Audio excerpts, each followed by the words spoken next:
네, 안녕하세요. 족부정형외과 전문의 김지범이 들려드리는 발에 관한 톡톡 시간입니다. 오늘은요, 흔한 통증이죠. 두 번째 발가락 마디 위에 굳은 살로 인한 통증을 어떻게 치료하는지에 대해서 말씀드리려고 해요. 대부분 발가락 힘줄 최소 침습 절제 수술로 치료가 가능합니다. 발가락이 이렇게 굽어 있게 되면 굽은 요 마디 끝 부위가 신발과 부딪히게 되면서 피부에 압력이 가해지게 되고요. 그 결과 피부에 굳은 살이 생깁니다. 그래서 이렇게 발가락 마디 위에 굳은 살은 발가락이 굽은 변형과 연관이 있고, 이러한 굳은 살이 통증을 유발하기 때문에 치료를 해야 되죠. 발가락의 굽은 변형의 치료를 해야 되는데, 이 굽은 변형의 치료는 발가락이 유연하냐, 유연성, 발가락이 굳어 있냐, 강직성에 따라서 치료가 달라지게 됩니다. 유연성 변형은 발가락 힘줄의 최소 침습 절제술로 치료하고요. 강직성 변형은 발가락 관절 고정 수술로 치료합니다. 즉, 발가락의 마디 위에 굳은 살은 발가락의 굽은 변형 때문에 생긴 거기 때문에 굳은 살 자체를 잘라내도 효과는 없고요. 발가락의 굽은 변형을 치료를 해줘야 됩니다. 오늘의 주제는 발가락 마디 위 굳은 살의 치료고요. 환자의 상태는 어땠는지 먼저 보여드릴게요. 환자는 젊은 여성분이었는데 두 번째 발가락이 제일 길었어요. 어느 순간부터 두 번째 발가락이 굽어지기 시작하셨대요. 그리고 발가락 끝마디에 굳은 살이 발생하면서 통증이 생겼습니다. 이게 환자분의 발가락이고요. 어떻게 되는지를 자세히 보시면 발가락 끝마디 위에 굳은 살이 명확히 보이고 끝마디가 굽어 있는 것이 확인이 됩니다. 그러면 이 환자의 굽은 발가락은 발가락이 유연했는지 유연성인지 발가락이 굳어 있는지 강직성인지에 따라서 치료가 갈리니 두 개가 이 환자는 어디에 속해 있는지를 확인을 해야겠죠. 이걸 확인하는 방법은 굽은 발가락을 힘으로 펴보는 거예요. 그래서 이 동영상처럼 끝마디가 부드럽게 펴지면 유연성입니다.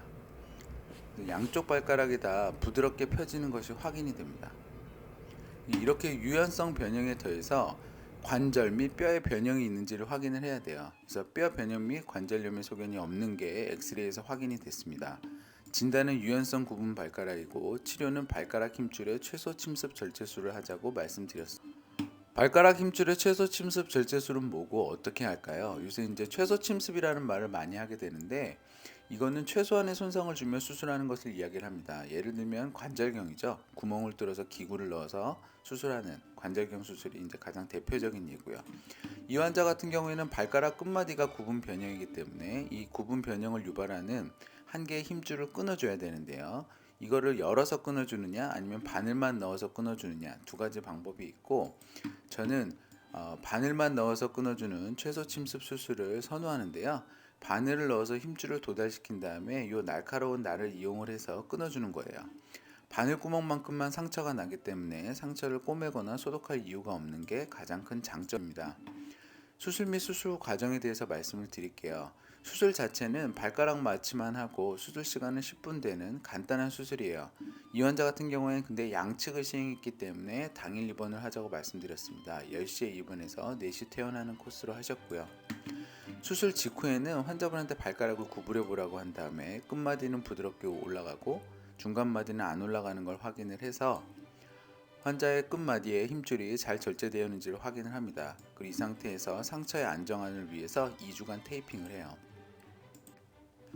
환자가 굳은 살은 따로 제거하지 않는데 이 부분이 좋아지는지를 이제 많이 물어보시는데요.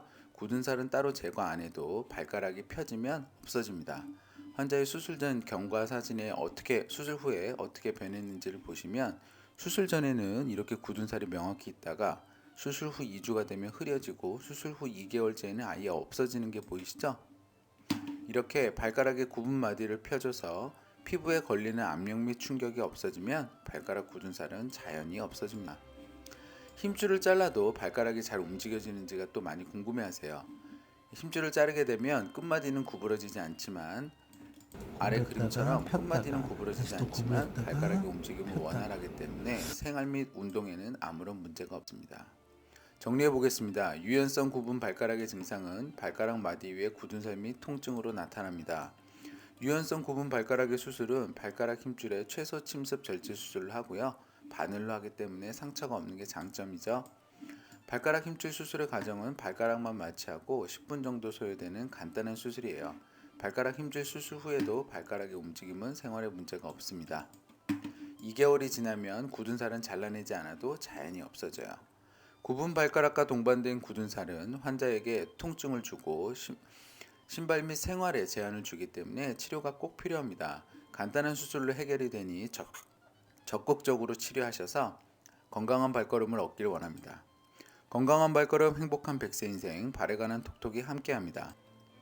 저는 서울대학교 의과대학을 졸업을 했고요. 다수의 TV 프로그램에 나가서 족부 질환 및 치료에 대해서 말씀드린 바 있어요. 이 동영상은 제 지식과 족부 질환에 대한 상식을 여러분께 좀 더 자세하게 말씀드리기 위해서 제가 따로 제작했습니다. 네이버에 족부 김지범 블로그에 오시면 더 많은 정보가 있고 질문도 가능하세요. 경청해 주셔서 감사합니다.